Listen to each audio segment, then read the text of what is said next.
Eu quero dividir com você uma palavra, Evangelho de Lucas, o capítulo é o 1. Eu gostaria de ler alguns versículos do texto. Espero que o Espírito de Deus fale ao seu coração. Estar aqui hoje é puramente amizade, porque hoje é dia de culto lá na igreja e eu não saio dia de culto, como também sei que para o Bruno é muito difícil sair dia de culto, mas em maio ele vai ter que furar uma quarta aqui para me atender lá, no nome de Jesus. Você achou o Evangelho de João? Ou melhor, desculpa, perdoe, Lucas, é porque eu vou falar de João, entendeu? Lucas, o capítulo é o 1, o verso é o 5. Se achar, você diz amém. Amém. Tem gente que diz amém sem ter encontrado, ó. Está desfolhando a Bíblia ainda. Você ouve folha passando. Eu queria entender isso de verdade. Só quem achou de verdade diz amém. Amém. Bom, ó, tem 2 folhas passando ali. Sangue de Jesus tem poder. Diz assim, ó: existiu no tempo, verso 5, de Herodes, rei da Judéia, certo sacerdote chamado Zacarias, da ordem de Abias, e cuja mulher era das filhas de Arão, e o seu nome era Isabel. Eram ambos juntos perante Deus, eram ambos justos perante Deus, andando sem repreensão em todos os mandamentos e preceitos do Senhor. Não tinham filhos, porque Isabel era estéril, e ambos eram avançados em idade. E aconteceu que, exercendo ele o sacerdócio diante de Deus, na ordem da sua turma, segundo o costume sacerdotal, coube-lhe em sorte entrar no templo do Senhor para oferecer incenso. Toda a multidão do povo estava fora orando à hora do incenso. E um anjo do Senhor lhe apareceu, posto em pé à direita do altar do incenso. E Zacarias, vendo, turbou-se e caiu o temor sobre ele. Mas o anjo lhe disse: Zacarias, não temas, porque a tua oração foi ouvida. Isabel, tua mulher, te dará à luz a um filho, e chamarás o seu nome João. Você diz amém? Amém. Bom, o Evangelho de Lucas é um evangelho onde encontraremos nele minúcias e muitos detalhes. É por conta do estudo e da dedicação deste médico que nós conseguiremos entender e perceber o dia em que Jesus nasceu, ou o mês, e posso lhe assegurar que não foi dezembro, mas eu não vou entrar no mérito, para não turbar o povo. Lucas se dedica a descobrir e a conhecer a história do Cristo, e nós encontraremos no seu evangelho muitos detalhes. Detalhes como, por exemplo, você vai encontrar, juntando Mateus e Marcos, falando sobre a vida de Jesus de oração, você vai ver apenas 4 referências. Se você se debruçar sobre o evangelho de Lucas, ele vai te dar pelo menos 10 referências de momentos em que Jesus se separou para orar. Mas eu não vim falar do criterioso Lucas narrando para nós o seu evangelho, como também não vim falar propriamente dito do João, o Batista, que nós o conhecemos como João Batista, e você sabe que Batista não é o sobrenome dele, o nome dele é apenas João. Batista pelo ato, por aquilo que ele fazia, pelo motivo pelo qual ele foi enviado, aquele que, nascido de mulher, não houve profeta como ele, o precursor, o que abre caminho, a voz que clama no deserto, a pregação dura que todos se direcionavam a ele para ouvir aquilo que ele falava, de verdade, aquele que reconhecia e que não tinha soberba ou presunção alguma em querer aparecer a respeito do seu ministério, sabia muito bem qual era o seu papel, e dizia: aquele que vem após mim é maior do que eu não sou digno de atar a sandália dos seus pés. Eu batizo em águas em sinal de arrependimento, mas aquele que vem após mim vos batizará com o Espírito Santo e com fogo. Eu não sou digno de atar a sandália dos seus pés. Glorifica a Deus em vida, glorifica a Deus em morte, sem nenhuma pretensão de querer aparecer, pois ele entende seu papel no cumprimento do ministério.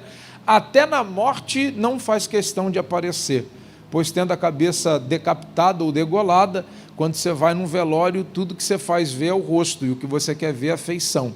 Alguém decapitado, provavelmente o caixão foi velado e fechado. E se alguém está querendo olhar para o rosto de João para guardar a última imagem, não vai ter essa expectativa, até porque João diz na morte: eu não quero que vocês lembrem de mim, eu quero que vocês lembrem daquele que vem após mim, aquele que eu vou abrir caminho para ele, aquele que entende que por mais que a sua mensagem seja dura, ele tem uma mensagem para entregar, e ele não está preocupado se a cabeça vai parar na bandeja, ele entendeu que Deus tem para ele uma coroa na glória. Então a gente vai caminhando, e esse seria João, de forma bem resumida. Mas eu queria falar sobre alguns aspectos que nós vamos nos deparar dentro dos versículos que eu li com você, ou talvez até no decorrer do capítulo 1, aonde narra para nós esse nascimento miraculoso de um homem avançado de idade, de uma mulher estéril que não podia gerar e dar luz a filhos. Quando a gente olha para o capítulo 1 do Evangelho de Lucas, a partir do 5, a gente começa a se deparar com o verbo falta, ou com o substantivo faltar. Em alguns momentos você vai se deparar com esse verbo ou com esse substantivo. Esse verbo falta, ou esse substantivo faltar, o verbo propriamente dito, ele pode aparecer para nós em 3 aspectos. O primeiro aspecto seria de transgressão. O primeiro aspecto seria de transgressão, de infração. Vou lhe dar um exemplo. Quando a gente diz, num campo de futebol, o jogador entra de forma abrupta no outro... Rapaz, gastei o latim agora, né? Pega pesado na hora do jogo e, ao acertar o jogador, o juiz marca uma falta, ele transgrediu. Então, falta, ela pode dar a nós a associação de transgressão, de alguém que comete um erro, de alguém que comete uma falha, de alguém que comete falta. A falta, o verbo faltar, ou o substantivo faltar, ele pode também dar a ideia ou a indicação de privação. Por exemplo, você pode interceder por alguém que tenha falta e está sendo privado de alguma coisa. Então, falta pode ser transgressão. A falta, ela pode ser uma privação. Por exemplo, a interceder por alguém que tem algum tipo de necessidade, você diga ao pastor da igreja: eu tenho um amigo que tem falta em casa, falta comida, falta veste, falta calçado, falta dignidade, falta alguma coisa. Então, falta, ela pode se aplicar tanto na transgressão, como a falta também pode se agregar ou se aplicar na privação. Mas a falta, ou o verbo faltar, ele também pode se agregar para nós na ausência. Então, falta pode ser transgressão, falta pode ser privação e falta também pode ser ausência. Você tenha o hábito de vir à igreja, e isso é muito importante. Eu, particularmente, sou ruim de nome, mas eu sou bom de fisionomia. Se eu ver você uma vez, pode ter certeza que eu vou me recordar de você em qualquer lugar que eu te veja. Talvez não lembre o seu nome, mas como para as pessoas isso é muito importante, eu tenho aprendido a não gravar o nome, mas chamar todo mundo de varão e varoa, porque aí eu nunca vou errar.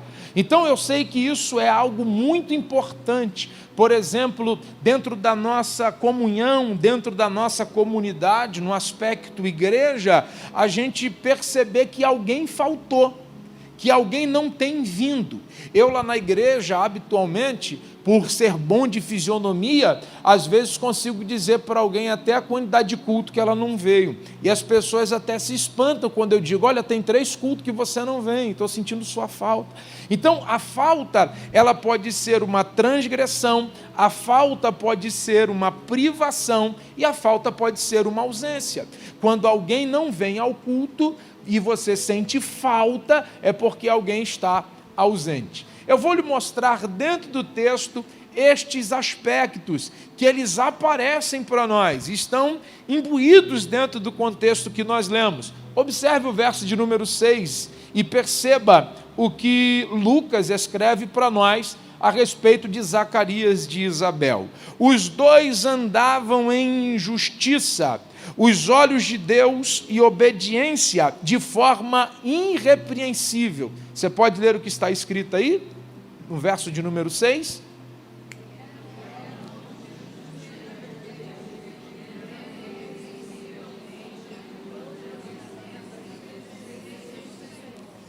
Porque os 2 andavam em justiça e os olhos de Deus e a obediência de forma irrepreensível a todos os mandamentos e doutrinas. Então eu estou diante de um casal que não cometia falta, eles não transgridem, eles não erram. E quando a gente fala desse aspecto de não transgredir, não errar, talvez você olhe para eles ou olhe para nós e diga, como alguém poderia viver dessa maneira? Não que eles não errassem, mas o texto faz questão de dizer para nós que eles eram irrepreensíveis na sã doutrina, eles não cometiam falta, eram alguém irrepreensível na vivência, no modo de viver e no seu cotidiano. Neles não se achavam falta. Era um casal admirado pela comunidade, a ponto de Lucas, quando escreve sobre eles, dizer para nós, eram irrepreensíveis na sã doutrina, na observação da lei do Senhor e andavam em justiça. Então aqui está a primeira aparição da falta, a falta de alguém que não comete falta, que não transgride, que não erra. E quando a gente olha para esse aspecto, a gente precisa compreender que eles vivem as características da lei, porque quando nós olhamos Paulo falando em Romanos capítulo 7, verso de número 12 e 14, o texto diz para nós 4 aspectos sobre a lei. E quais são os 4 aspectos da lei, pastor? Paulo vai dizer para nós que a lei é santa, que a lei é justa, que a lei é boa e que a lei é espiritual. Então Paulo está dizendo para nós, nos versos 12 e 14 de Romanos capítulo 7, que a lei é santa, que a lei é justa, que a lei é boa e que a lei é espiritual. Então quando o texto diz para nós que esse casal era irrepreensível, não cometia falta e viviam na sã doutrina e cumpriam os mandamentos, nós estamos falando de alguém que está envolvido com santidade, alguém que está envolvido com bondade, alguém que está envolvido com justiça e alguém que está envolvido com espiritualidade. Porque a lei tem 4 aspectos e esses 4 aspectos de todo aquele que se envolve com a lei, todo aquele que se envolve com a palavra de Deus e todo aquele que é imbuído em viver uma vida diante de Deus, de forma irrepreensível, Paulo está dizendo para nós, quanto mais envolvido com a lei você for, melhor pessoa você será. A lei te tornará boa, a lei te tornará justa, a lei te tornará espiritual e a lei te fará cada vez mais santo, cada vez mais separado, cada vez mais santificado. Alguém que vive para Deus, dedica-se às coisas de Deus, está voltado às coisas do Senhor, envolvido com as coisas do altar. Eles viviam uma vida tão disciplinada que o texto diz para nós, eu não sei se você consegue me acompanhar, mas o verso 36, talvez você lembre muito do 37, mas você não lembre do 36, porque o verso 36 do capítulo 1 vai dizer para nós que o anjo do Senhor, quem está conversando com ela?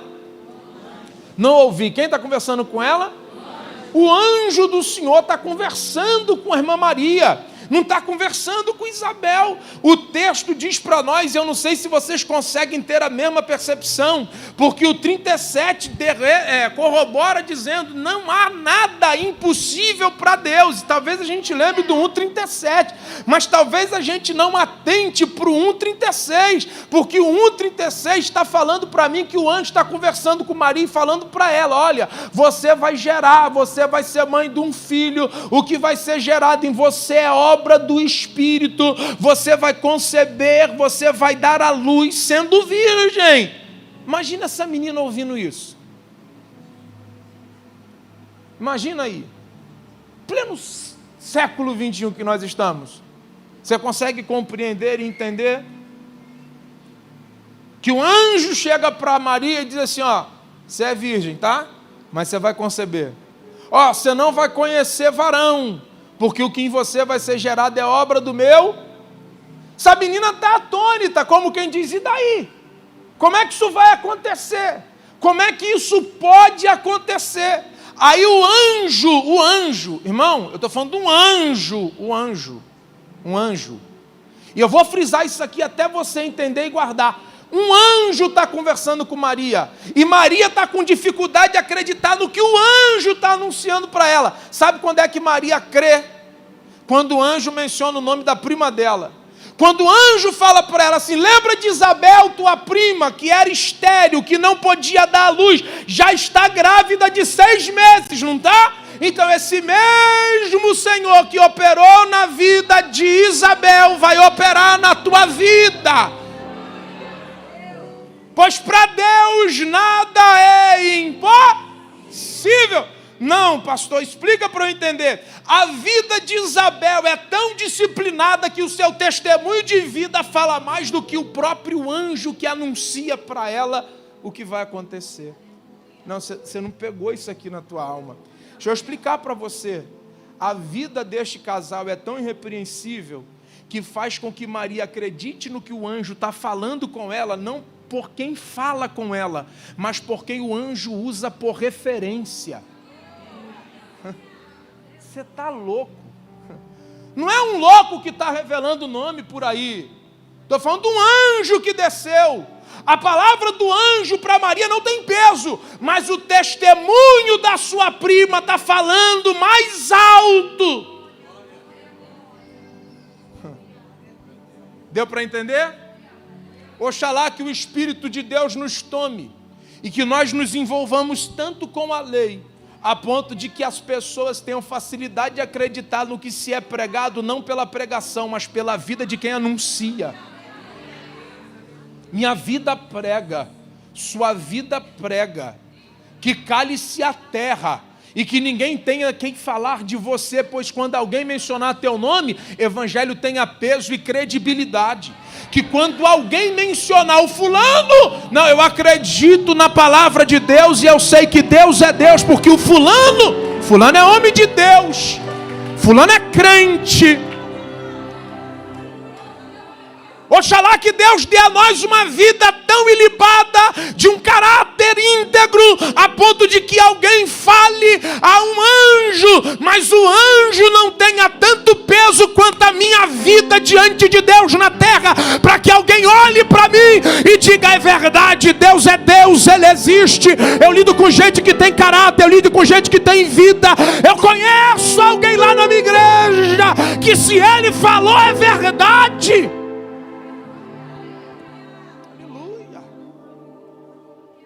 Irmão, fui discipulado por um pastor, que até, acho que é parente do Bruno, saudoso bispo Daniel Malafaia. A vida dele para mim era tão íntegra, que se ele falasse que isso aqui para mim era ferro, eu não ia vir aqui botar a mão para ver se era ferro não, mesmo pensando que fosse plástico. Porque a palavra dele tinha peso. O que ele falava era. E o texto está dizendo para mim que o que Maria está crendo no que o anjo lhe anuncia, não é por quem lhe anuncia, mas por quem ela tem por referência. Oh, glória. Olha para alguém que está do seu lado e diga assim, vai estreitar só um pouquinho, mas daqui a pouco melhora.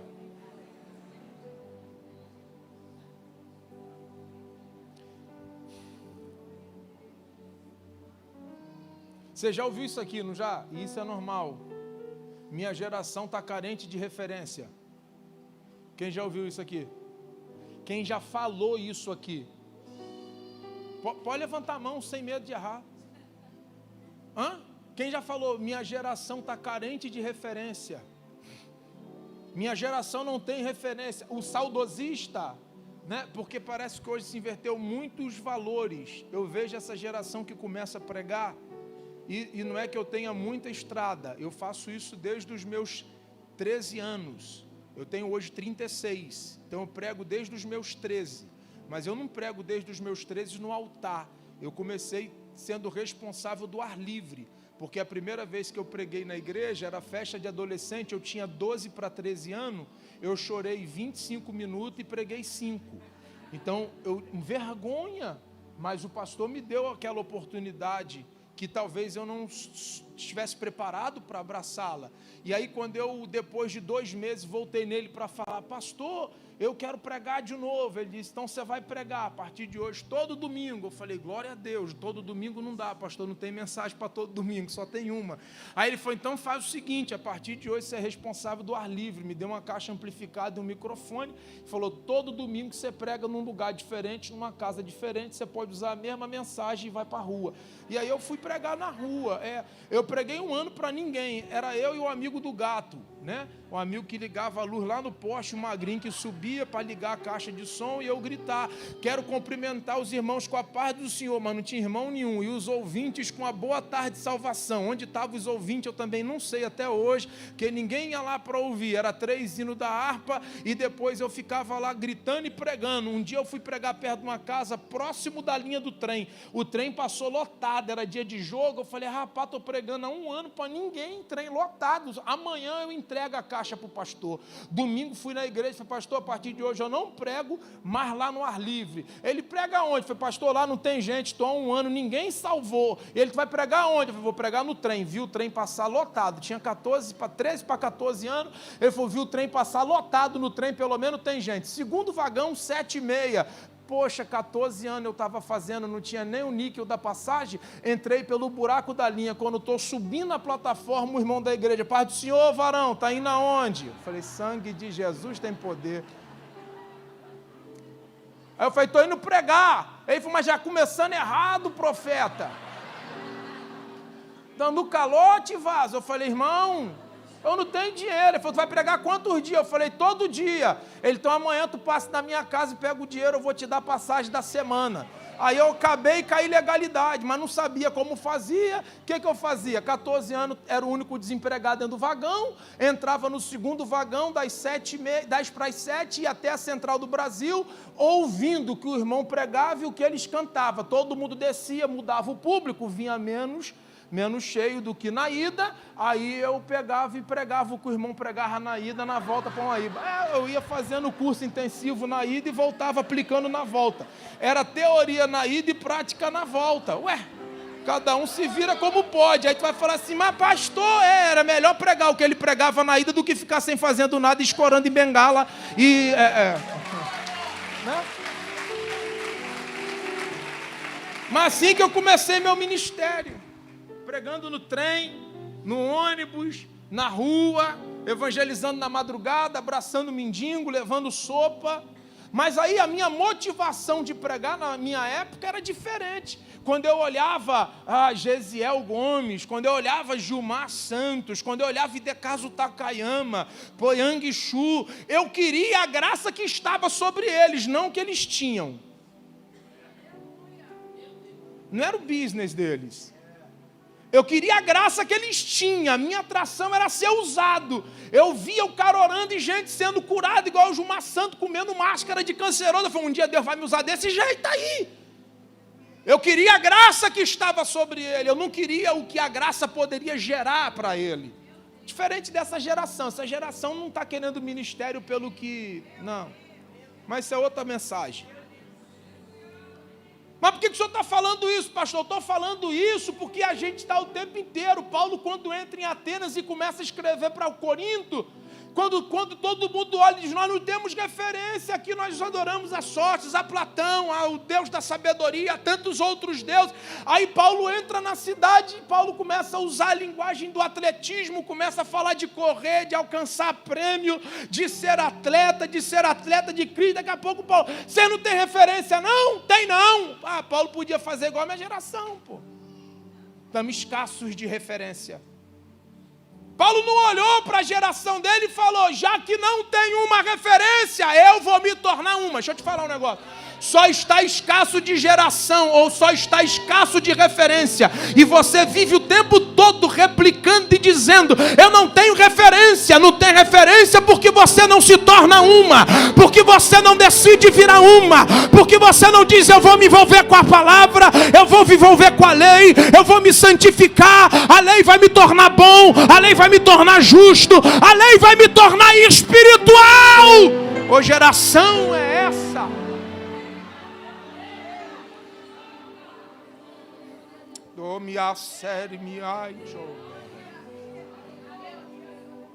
Que geração é essa?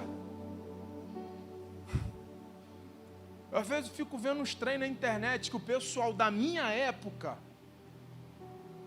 porque eu fui criado com as irmãs de oração, eu fico vendo uns treinos na internet que se o pessoal da minha época vê, eu acho que os ossos dele remoem lá na cova.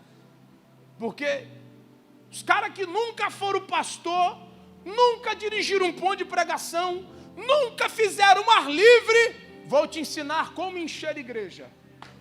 Pro inferno. Sabe nem orar, não tem uma vida com Deus, e acha que isso aqui é como uma empresa.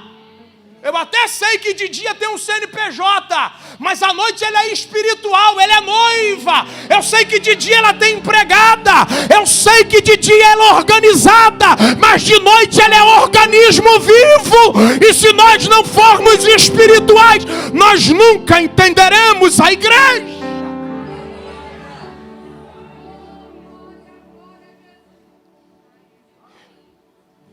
Me ajuda, Jesus. Aleluia. Tem uma graça de Deus aqui. Olha para alguém, diga, eu estou olhando para alguém. Diga para ele, eu estou olhando para alguém que hoje vai se tornar uma referência. Quando alguém falar do teu nome, as pessoas vão crer no que é pregado no altar. Alguém vai dizer, ali vai alguém justo, ali vai alguém bom, ali vai alguém repreensível, ali vai alguém de caráter, ali vai alguém... Cheia.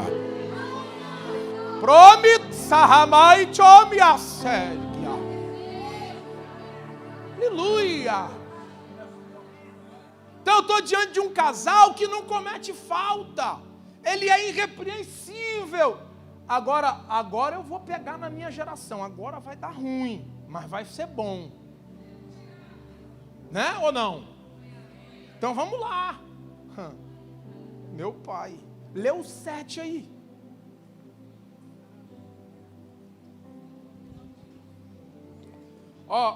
E eles não tinham. Então falta pode se aplicar na transgressão. Falta pode se aplicar na ideia de transgredir. Então o verso 6 revela para mim um casal que não comete falta, não comete são irrepreensíveis. Agora olha que louco, o 6 revela para mim um casal que não deixa em falta, que não comete falta, um casal irrepreensível, alguém que tem testemunho de vida, que vive em santidade, envolvido com a lei, com a sã doutrina. Espera aí, só entende isso aqui quem é envolvido com a lei para ser espiritual. Porque se você não for espiritual, você não compreende. Porque o 6 e o 7 são desconexos. Porque o 6 revela para mim alguém que faz tudo certo, mas não tem filho. Mas não é o 6 que revela para mim que eles não têm filho. É o 7 que mostra para mim que mesmo não deixando em falta, isso não implica que na sua casa não falte. Ó, que loucura! Você já fez isso! estou fazendo tudo certo, vivo uma vida diante de Deus, estou em oração, jejum, consagro, eu oro, eu busco, eu faço a obra, eu estou envolvido com as coisas de Deus. Por que eu não tenho? Não estou diante de um casal assim, eu estou diante de um casal que não comete falta mesmo tendo falta. Falta um filho em casa. Eu cumpro o meu ministério, eu exerço a minha função, vivo uma vida íntegra. Mas isso não quer dizer que porque eu não cometo falta, que coisas não vão faltar. E essa geração não aprendeu a lidar com falta. Essa geração tem muita dificuldade de lidar com falta. Se falta, para. Se falta, deixa de vir. Se faz 7 dias de campanha, não acontece nas 7, não prorroga por mais 14, porque ele acha que tem que acontecer no tempo dele, porque ele não tem dificuldade de lidar com a falta. Essa geração é mimizada. Faltou e faz pirraça, porque não sabe ser espiritual, porque o espiritual entende que a falta não tem nada a ver com a vida que eu levo diante de Deus.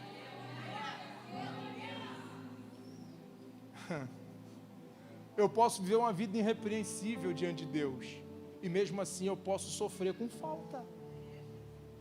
Dá para dar um glória? Dá?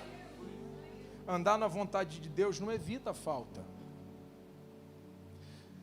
Não tinham filhos, porque aqui para mim é o mais louco, porque talvez você não entenda a palavra opróbrio, porque a própria Isabel vai falar no verso 25 sobre a questão do opróbrio, pois eu vivia em opróbrio. Opróbrio é ter lançado no rosto a sua falta. Então Isabel é alguém que convive todo dia com a humilhação de ter alguém dizendo para ela: você não tem filho, você não tem filho, você não tem filho. Quando ela diz: a minha situação é de opróbrio, o opróbrio é ter lançado ao rosto a sua falta. Então eu estou diante de alguém que não comete falta, mas todo dia tem alguém lançando no rosto dela: está faltando na tua casa,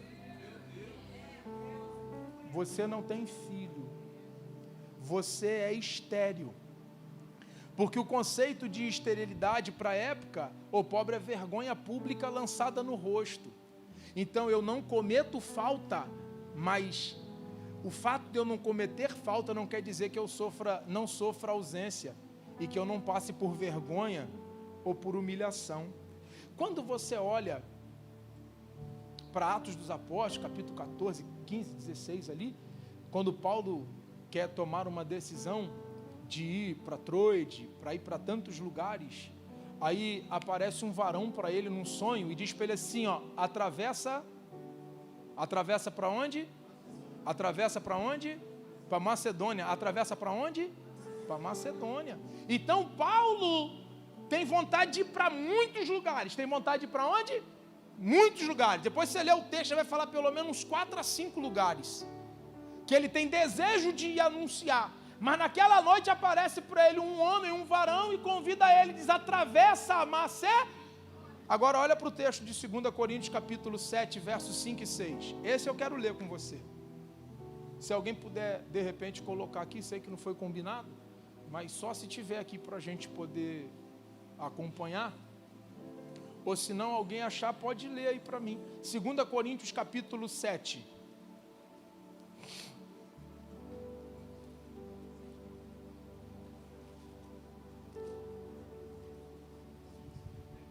Segunda Coríntios capítulo 7, verso 5. Quem achou, diga amém. Espera aí, ó. Quando chegamos à Macedônia, não tivemos nenhum. Ele queria ir para um montão de lugar, mas a vontade de Deus levou ele para um lugar onde ele não tinha. Quem foi que falou para você que vontade de Deus e o lugar da vontade de Deus é lugar de descanso?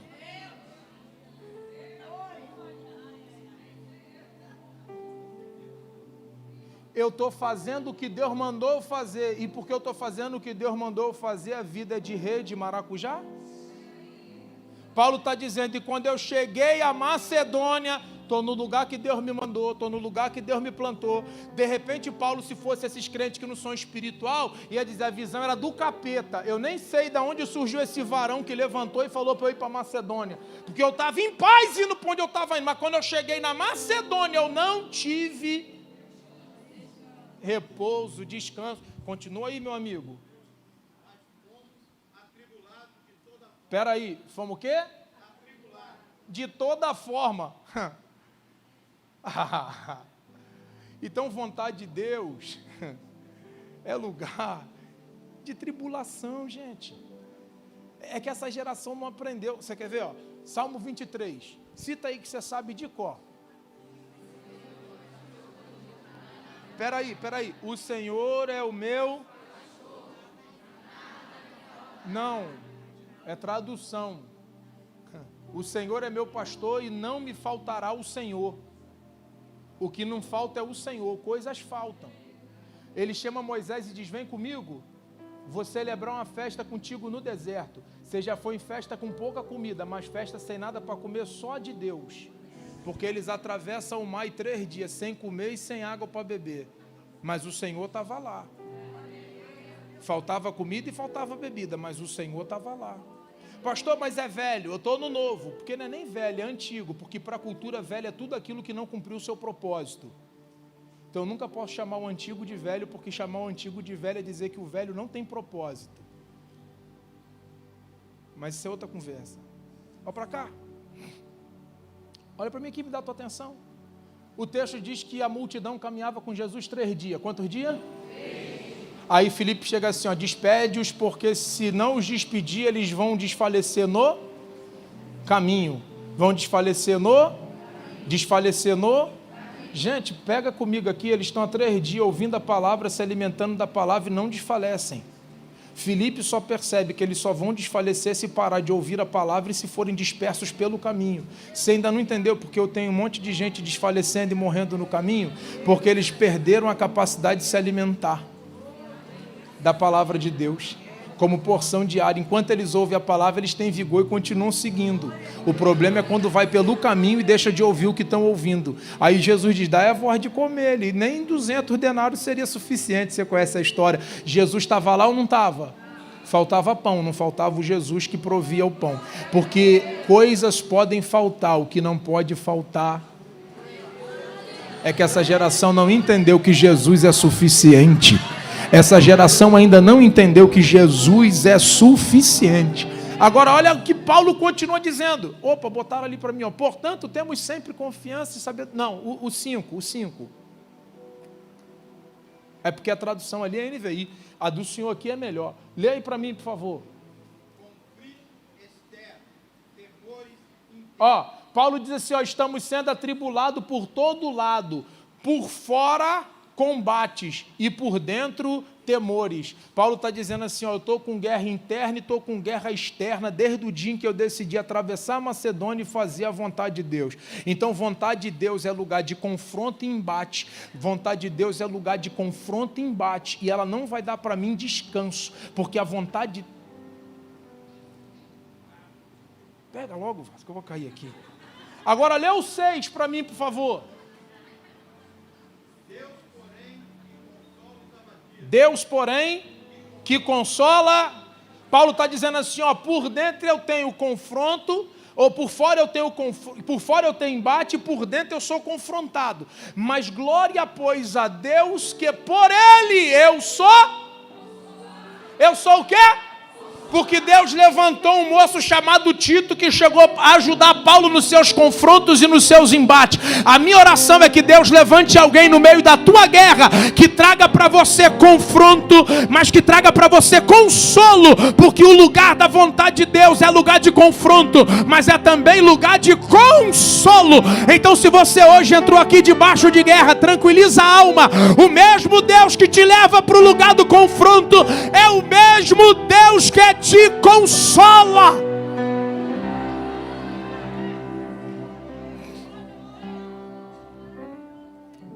Primeira de Pedro, capítulo 1, versos 6 e 7. Não precisa ler. Pedro vai dizer sobre provação. E aí Pedro vai falar que assim como o ouro está para o fogo, assim a provação está para o crente. Pois assim como o ouro testa, ou como o fogo testa a densidade, a pureza e o valor daquilo que nele está sendo derretido, a provação testa a fé. Oh. Você sabe qual é o aferidor de fé de Jeová? Prova. Quer saber se o ouro é bom? Derrete. Quer saber se o crente é bom? Prova. Pedro está dizendo, vamos ser provados. E qual é o propósito da prova? Saber se a tua fé intacta permanece. Se a tua fé intacta permanece firme. 1 Pedro 1, verso 6 e verso 7. Quando a gente olha para o texto, eu vi que você perguntou para ela que você não achou. Eu vejo tudo na terra, estou ligado. Ó, então quando a gente entende que a provação testa a fé e traz para nós maturidade e experiência, a ponto de nós entendermos e aprendermos a lidarmos com a falta. Para com essa bobeira. Para com que bobeira, pastor? Olha só, ele chegou por Levita e falou assim, ó, vocês são uma tribo diferente, vocês não vão para a guerra, vão cuidar das minhas coisas e guarda o coração, porque aqui vocês não vão ter nada. Porque a herança de vocês é lá no céu. Na terra tem nada não, mas lá no céu vocês vão ter herança. Não é essa lei que implica para a lei de Levi ou para a tribo de Levi? Aí eu me deparo com um da tribo de Levi. Salmo 73, meu irmão Asaf, olha o que ocorreu com meu irmão Asaf, o que está ocorrendo com essa geração aqui, ó. Por que essa geração tem dificuldade de lidar com falta? Porque essa geração está assim, ó, eu olhei para a prosperidade dos ímpios, mas como é que alguém que já sabe, desde o dia em que foi vocacionado, que não foi chamado para ter nada aqui, e que a herança dele era lá, está olhando para aqui? Aí ele diz, não, mas quando eu olhei a prosperidade do ímpio, quase que os meus pés se afastaram. Aí ele diz, até que eu entrei no templo. Quando eu entrei no templo, não entendi, pastor. O conceito de quem vive por fé, Deus não me falta, mesmo nas minhas faltas. Vou repetir isso aqui, o conceito de quem vive por fé, Deus não me falta, mesmo nas minhas faltas. Essa geração não aprendeu. Por que essa geração não aprendeu? Porque essa geração aprendeu a arrastar para cima e parou de olhar para cima. Enquanto Asaf está olhando para a terra, ele está vivendo o que muita gente está vivendo, arrastando para cima. Mas quando ele entrou no templo, ele parou de arrastar para cima e voltou a olhar para cima. O que está faltando para a gente é parar de arrastar e voltar a olhar. Porque essa ideia de arrastar está fazendo você viver uma vida arrastada, entendendo que o que Deus tem para você não é só aqui, porque Ele já dizia, se esperarmos só aqui, somos miseráveis. Quando o jovem rico foi e não voltou, ele olhou para Jesus, Pedro falou, Senhor, e nós que deixamos tudo, preocupado com as coisas daqui, Pedro lembrou logo daquele dia, peguei peixe pra caramba e estou te seguindo. O menino foi, não voltou, mas nem fez nada de rico pra caramba. Aí Jesus falou, nessa vida, 100 vezes mais. Ele tem coisa pra gente aqui também. O problema é que essa geração não entendeu que no porvir tem vida eterna.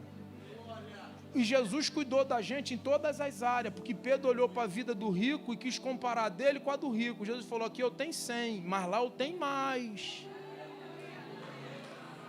E aí não é só no material, não, é só no espiritual, que tem uns megalomaníacos doidos aí, que acham que é crente mais do que todo mundo, só porque roda, porque pula, porque tem visão, mas não entendeu que vida com Deus não tem nada a ver com pular, rodar, e nada contra quem pula e quem roda. Já pulei, já rodei, já entendi, todas as fases da vida que tu pensar, eu já vivi. Já fui muito no portão de ferro, já rodei muito com o pastor Jorge, já suei a noite toda, já dei glória, já entendi que o vento do Espírito sopra onde quer. Eu respeito quem roda, mas respeito quem chora, eu respeito quem gosta do pra, mas respeito quem gosta de sentir chorando porque está ouvindo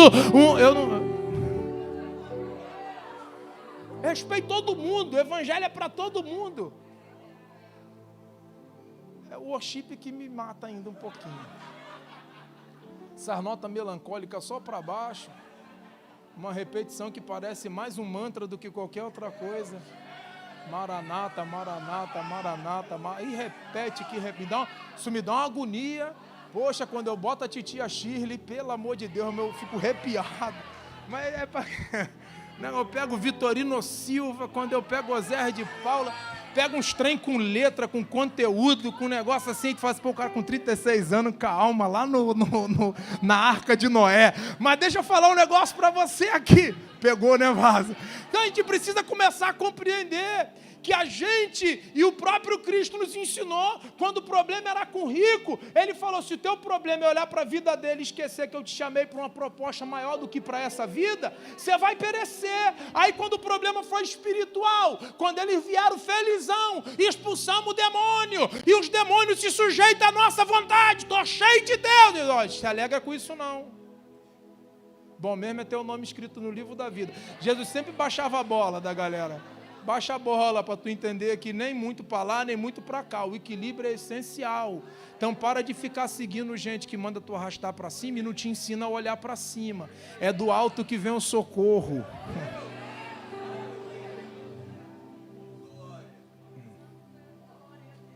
Jesus está aqui, eu estou sentindo Ele. Entende? Aí a gente fica nesse troço doido aí, e aí acho que não pode faltar. Por que o cara tem tanto e eu não tenho nada? Tem alguma coisa errada, eu sirvo a Deus. Imagina, se Isabel andando pela rua com vergonha e com humilhação, você não tem filho. Você não tem filho. O tempo todo você não tem filho. Você é estéril. Meu irmão, tem que ter fé. Tem que ser provado para entender. Eu não tenho filho. Não tenho mesmo não. Mas e daí? Porque eu não tenho, eu vou deixar em falta? Vou continuar cumprindo o meu ministério. Vou continuar fazendo o que Deus me chamou para fazer. Não é sobre resultado, é sobre ser. Não é sobre fazer. E esse problema da geração que eu estou vivendo é isso aí. A galera peca, e quando vem cheio de pecado para cá, primeira coisa, pastor, não tem nada para me fazer não? Acho que fazendo vai pagar a dívida. Ficando em pé na porta, tirando um serviço, isso tudo faz parte do ministério, mas isso não vai melhorar a tua relação com ele em nada. Não é fazer, é ser. É melhor você ser até do que fazer. Senta aqui, mas não dá trabalho, já está ajudando pra caramba. Pode falar, pastor? Isso ajuda, não ajuda? Pô, eu não posso falar lá, cara. Se eu falar lá, eles falam que eu falo do que eu sei. Pô, a maior dificuldade de pregar na igreja local é que se tu falar alguma coisa que até Deus está mandando tu falar, mas tu não pode, porque tu fala, aí o outro que já conversou contigo, tá falando porque sabe da minha vida. Não, tá desabafando no altar, usou o microfone como arma, não, é porque não é só tu que tá enquadrado não, tem mais uma renca aí que tá pegando. Aleluia, tem uns crentes ligados aqui. Pelo terra, eu já sei de onde frequenta. Eu creio. Dá uma olhada no verso 9 aí para eu continuar contigo. É bom que a gente, Jeová pega a gente, sacode a gente, dá lição na gente, a gente ainda fica rindo. Oh, maravilha. Lucas 1:9. Lucas 1:9. Já achou aí? Vamos lá? Achou o 9 aí?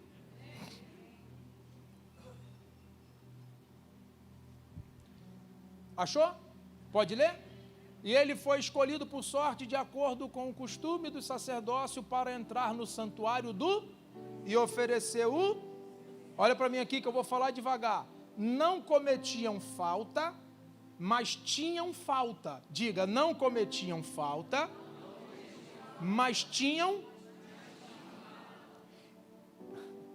Agora, não cometo falta, tenho falta, mas não deixo em falta.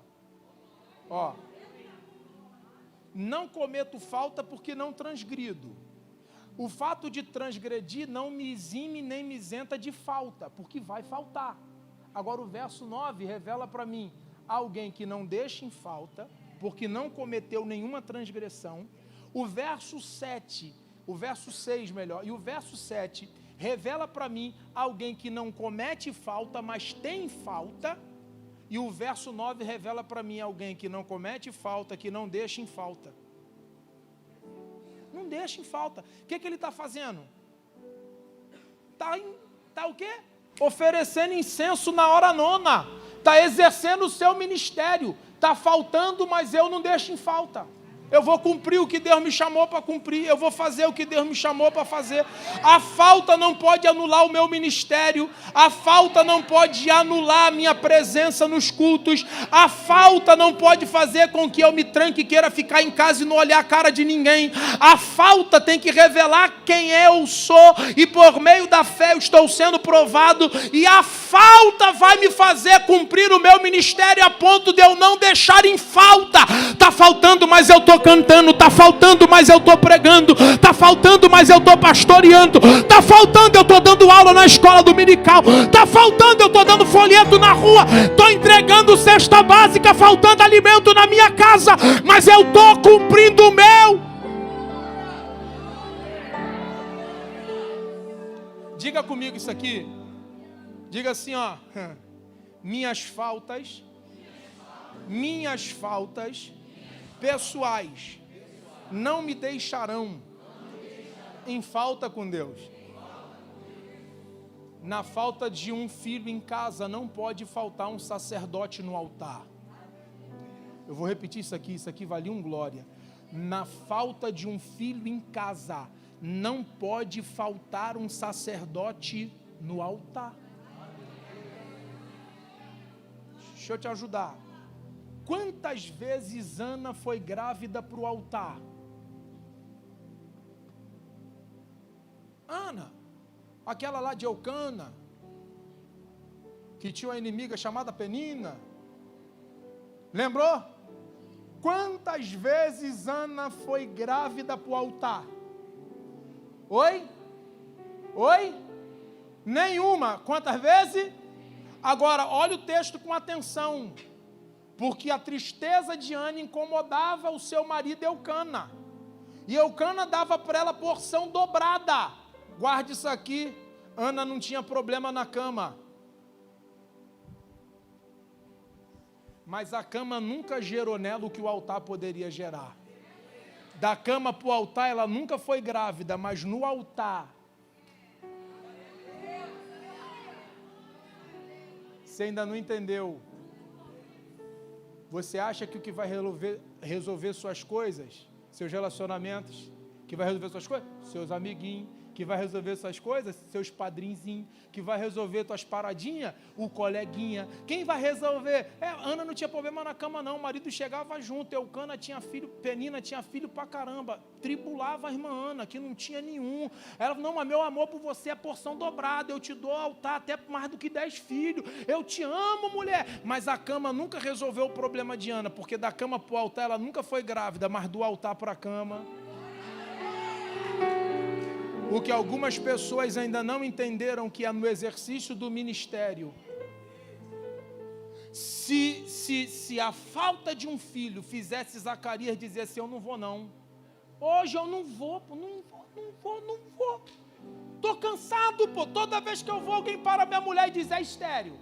Toda vez que eu vou, alguém lembra da minha idade, é avançado. Chega de se humilhar. Hoje eu não vou não, pô. Eu estou cansado dessa vida de opróbrio, estou cansado dessa vida de humilhação. Eu faço tudo certinho, pô. Eu caminho tudo direitinho. Sou de caráter, vivo vida de santidade. E aí está faltando, e além de estar faltando, ainda tem que conviver com humilhação. Hoje eu não vou não. Mas naquele dia coube por sorte.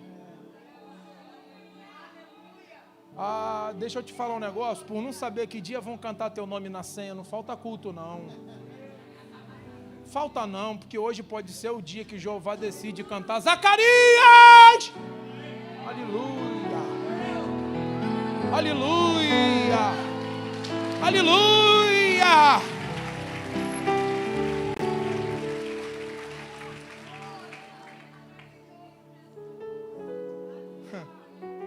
É que a gente é terrível. A gente é terrível, gente. Jó 1:21. Jó vai revelar para mim. Revelar o que, pastor, que Jó vai revelar para mim? Jó vai revelar que o controle pertence a Deus, tanto nos ganhos quanto nas perdas. Jó diz assim, ó, Deus me deu, Deus me tomou. Eu ganhando ou eu perdendo, o controle pertence a Ele, cara. É que a gente tem dificuldade de entender as paradas, pô. Ó, você conhece o Jó. Ó, vou te revelar um Jó. Qual Jó? O Jó que veio do tudo pro caco. Conhece o Jó? O Jó que tinha tudo e que no final sobrou um caco de telha. Então eu conheço o Jó que veio do tudo pro caco. E o cara que veio do tudo pro caco me ensinou. Deus deu. Deus tomou. Bendito seja Ele. Está faltando. Mas Ele não me deu, não dei glória. E agora que está faltando? Vou dar glória. Continuo crente. Ô mulher, tu não aceitou o bem com prazer? Por que não aceita o mal? O problema da gente é que a gente para na vida. Porque eu conheço o Jó que veio do tudo para o caco. Mas eu também conheço o Jó que foi do caco para o dobro. Não, você não entendeu, eu vou precisar repetir. O mesmo Deus que tira do tudo para o caco é o mesmo Deus que leva do caco para o dobro. Deixa eu perguntar um negócio para tu aqui, só para te ajudar a dar glória. Só para te ajudar a dar glória. Ó para cá aqui, para cá. Quantos velórios Jó fez? Quantos? Mas tu já leu o 42 de Jó? Que diz assim, ó. E Jó viu o filho do seu filho, os filhos dos seus filhos e os filhos dos seus filhos. Está lá assim, desse jeitinho mesmo que eu estou falando para tu aqui. E Jó viu o seu filho, o filho do seu filho, o filho do seu filho, os filhos dos seus filhos. Tu não entendeu? Ó, eu vou repetir. E Jó viu o filho do seu filho e os filhos dos seus filhos. É o cara que veio do tudo pro caco, que entendeu que Deus dá e Deus tira. E o Deus que dá e o Deus que tira não devolve na mesma medida. Ele tira do caco e leva pro dobro. É só eu manter firme a minha fé. E aí, você vai dar um glória agora, quer ver? Me ajuda aí. Quantos velórios Jó fez? Quantos? Mas se ele viu o filho do filho e os filhos dos filhos, Jó viu o filho, viu o neto, viu o bisneto e viu o tataraneto. Não entendi, pastor. Por que o senhor quer que eu lembre que ele fez 10 velórios?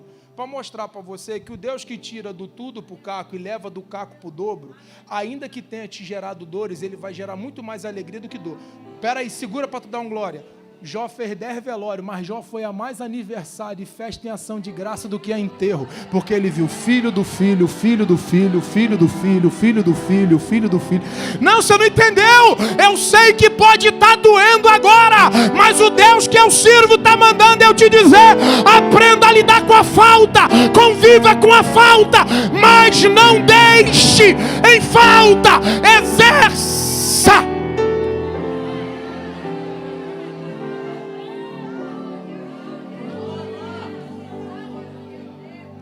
Mas qual o problema da gente? É que a gente só aprendeu a cantar tendo. O sangue de Jesus tem poder. Ô Pai, já passei da hora, eu vou parar aqui. Aleluia, viu?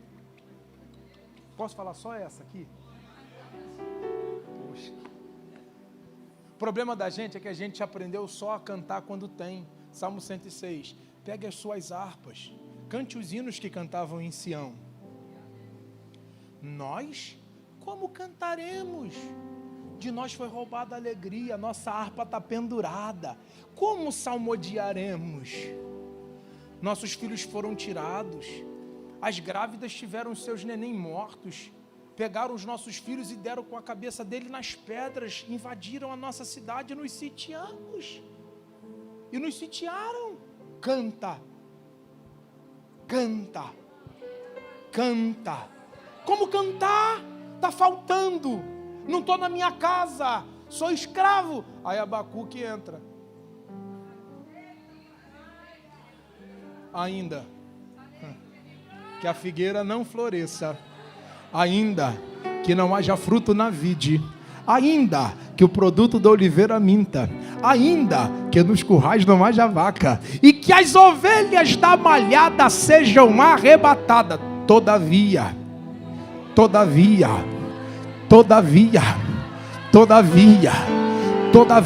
essa é a diferença do adorador.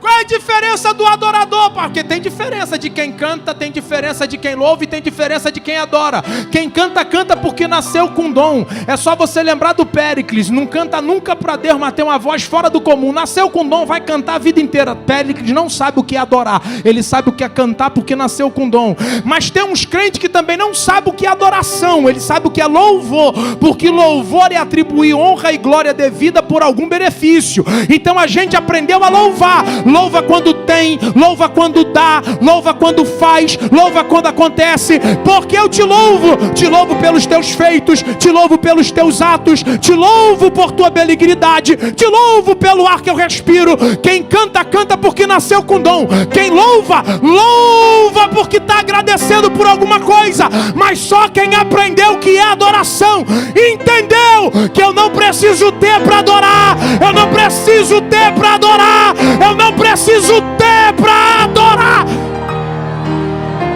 Tá faltando, eu estou adorando. Tá faltando, mas eu estou no templo. Tá faltando, mas eu cumpro o meu ministério. Tá faltando.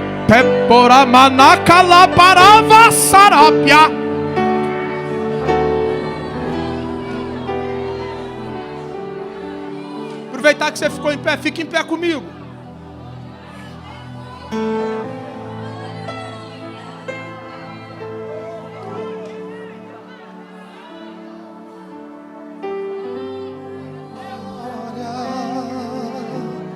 Eu vou só te contextualizar para você lembrar do texto. João 6,68. Lembra do texto? Assim é difícil, mas eu vou te lembrar. Vem uma sequência de milagre. Jesus vai fazendo milagre.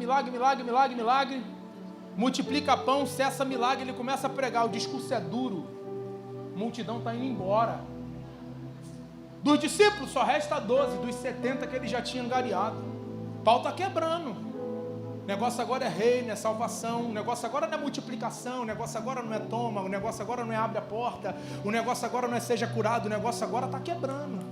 Jesus está estreitando, está trazendo o povo para apertar a pórica. Aí olha para mim aqui. Quando todo mundo vai embora, você lembra do texto? João 6,68. Quem lembra? Pedro toma a fala e diz o quê? Para onde? Para onde? Para onde iremos nós, se só tu?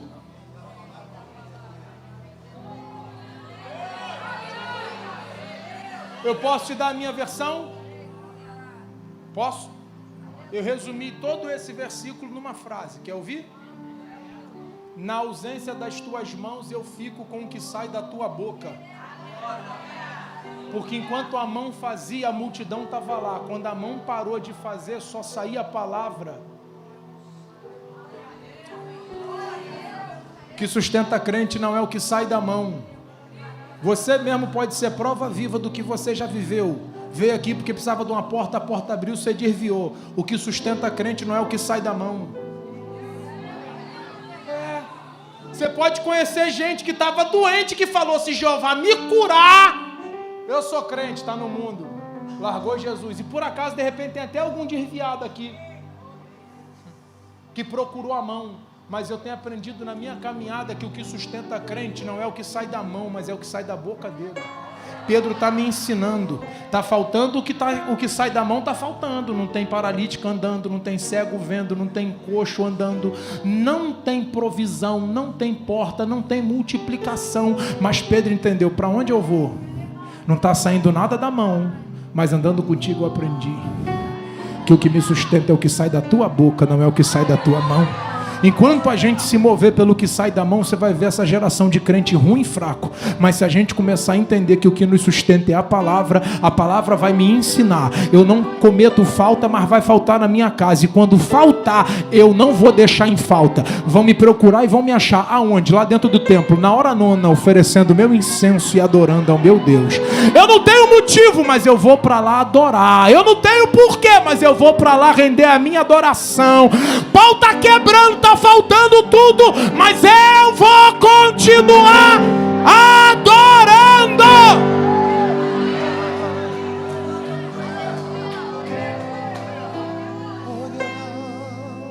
E quando mesmo nas minhas faltas eu não fico em falta com Deus, Deus se responsabiliza em suprir aquilo que está faltando.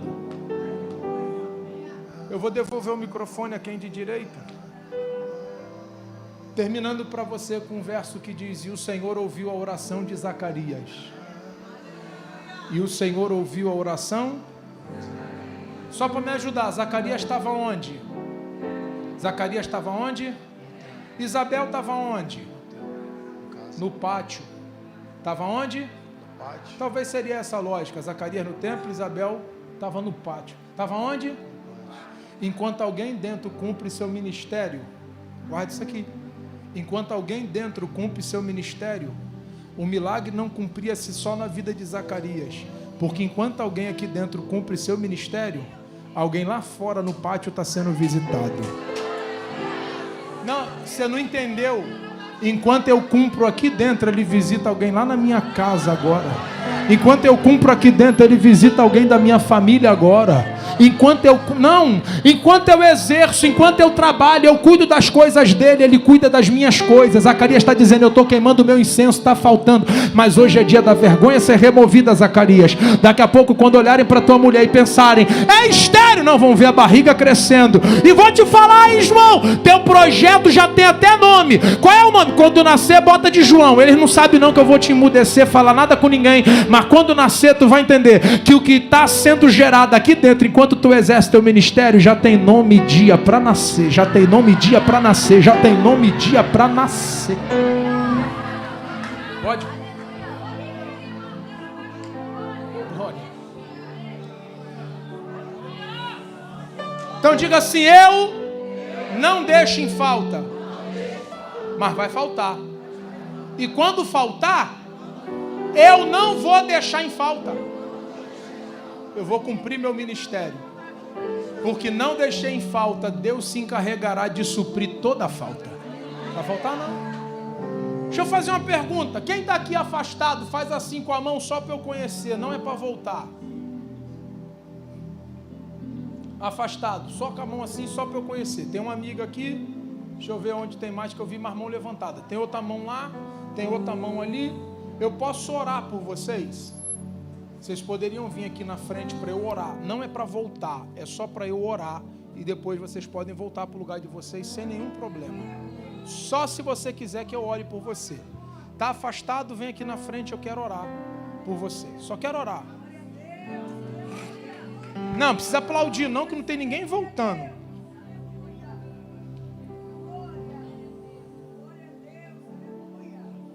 Até você que não levantou a mão, Jeová já te viu. E se eu fosse você, eu vim aqui. Eu quero orar por você. O senhor está quanto tempo afastado? Mais ou menos, sabe? Quase 3 anos? A senhora sabe? 5 anos, a senhora sabe? Muito tempo? Muito tempo quanto assim? Para lá de 10? É mesmo? E a senhora, quanto tempo? Caminhava e parou de caminhar, mas nunca aceitou Jesus? Não? Quanto tempo afastada? 7 anos? Quanto tempo afastada? Meses? Fresquinha? Você não levantou a mão, mas Jeová já te viu e eu conheço a voz do meu Senhor. 3, né? 3 anos. Ó, eu vou conversar com ele, aí você presta atenção e você também olha para mim aqui. Depois eu oro e aí vocês decidem o que vocês querem fazer. Meu nome é Rafael, seu nome? Jorge, prazer. Eu tenho 36 anos. Qual a sua idade? Vamos supor que, apesar de pouco de diferença de idade, é pouca. Vamos supor que eu nasci no mesmo bairro que você nasceu. 36 para 42 vai dar 6 anos, né? Você tinha 6 anos e eu nasci. E quando você fez 12, eu tinha 6. E aí a gente começou a brincar. Nossa amizade é desde a infância. Desde a infância. E nessa amizade desde a infância, Jorge, tem 3 anos que a gente não se vê. Estamos longe um do outro. Tem 3 anos que a gente não se comunica, não se fala, nada, nenhum tipo de contato. A gente está longe 3 anos. 3 anos.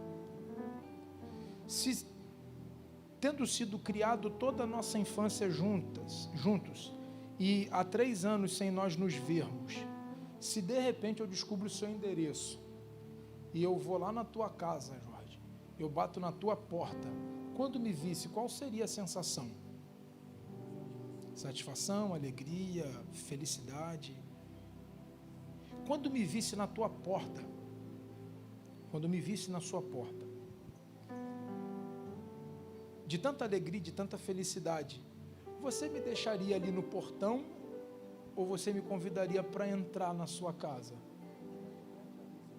Aí depois que eu entrasse, você ia me convidar para quê? Sentar, para a gente tomar um café, trocar uma ideia, porque a gente tem muita coisa para conversar. 3 anos que a gente não se vê, muita coisa aconteceu em 3 anos, né?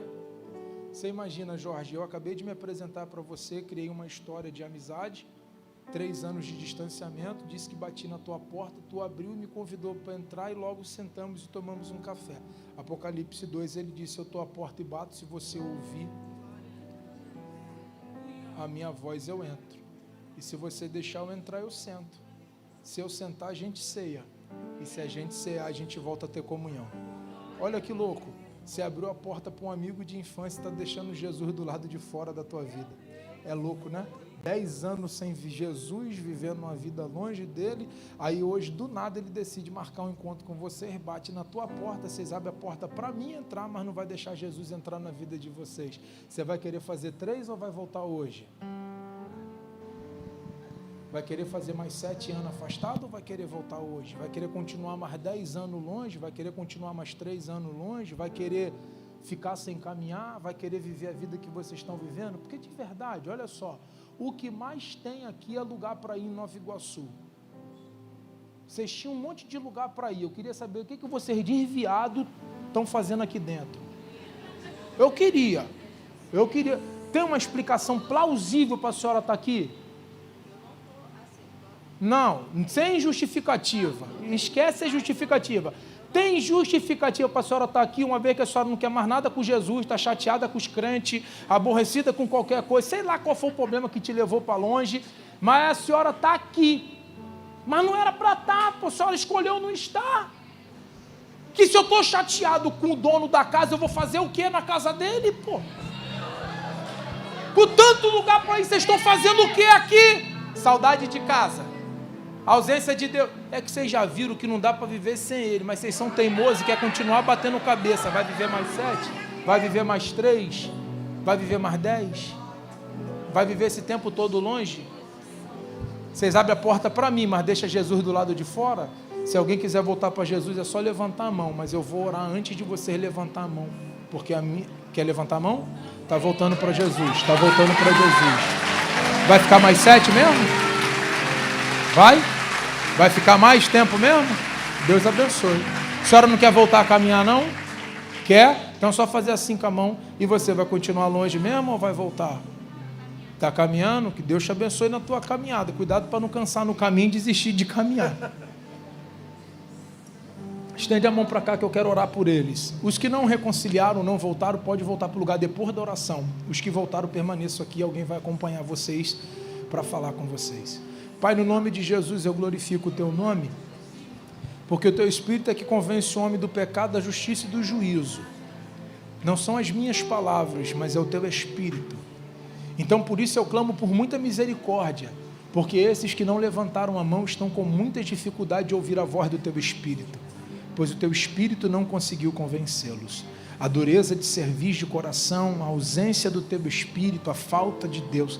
Eu não sei o que os levou para longe, mas eu sei que o Senhor tem um dia para trazê-lo para perto, porque a Tua palavra diz que os que são Teu, maligno não toca. Então a minha oração por aqueles que não se reconciliaram hoje é que o Senhor guarde os Teus filhos, que o Senhor abençoe os Teus filhos, que o Senhor conduza-os e não deixe-os parar nessa caminhada, ainda que de pouco a pouco vindo, não parem de vir, até que o Teu Espírito encontre guarita no coração dos Teus servos. Eu abençoo as Tuas filhas, despeço elas debaixo das Tuas potentes mãos e abençoo a vida delas no nome de Jesus. A respeito dessas 3 vidas, ó Pai, que hoje se reconciliaram contigo, que voltaram para a Tua casa, Pai, eu te peço nesta noite que o Senhor abençoe a vida delas, em nome de Jesus, que o Senhor fortaleça os pés delas sobre a rocha. Pode cair chuva, pode transbordar rio e o vento pode soprar, mas a casa deles não cairão, elas ficarão firmes e o teu nome será glorificado. Eu abençoo os teus filhos nessa noite, no nome de Jesus. Amém e graças a Deus.